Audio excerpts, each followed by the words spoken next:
If you notice brown or yellow leaves in your Aglaonema plant, the very first thing you should check is, are you giving your plant right amount of water or not? Aglaonema plants like their soil to be a bit moist, but it can be hard to figure out how much water they need. It's better to let them be a little dry than to give them too much water. If you see their leaves drooping a bit, then it's time to water them.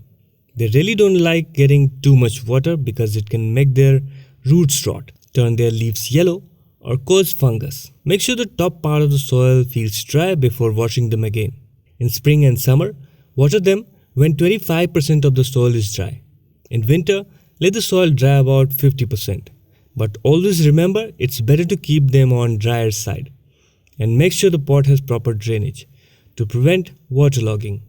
Not giving enough water is another reason Aglaonema leaves turn brown.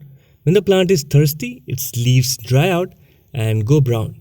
So, don't water them on schedule. Always check the moisture in the pot, then water.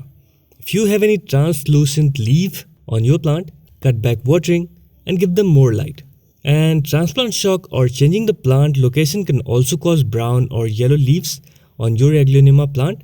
Transplant shock is a common occurrence as plants adapt to a new environment. During transplant shock, the plant may struggle to absorb water and nutrients efficiently, leading to symptoms like wilting or yellowing of leaves. Pruning of damaged or unsightly leaves can help the plant focus its energy on recovery. It's like when we move to a new place. This shock can make it lose a few leaves or change color, which is normal.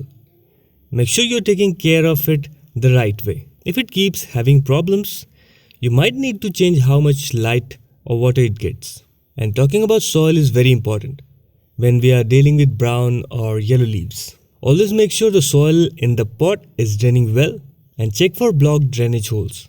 Your soil mix of Aglaonema should not be compacted. If it's compacted, it won't absorb nutrients or water efficiently.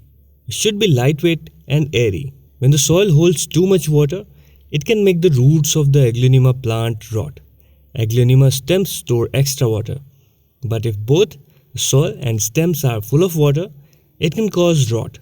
To fix this, stop watering the plant for a while. Loosen or replace the soil if it's really bad. And cut off any rotting stems. Only water the plant again when the soil is completely dry. Sometimes, Aglaonema plants can get sick from bacteria or fungus, which makes their leaves turn brown.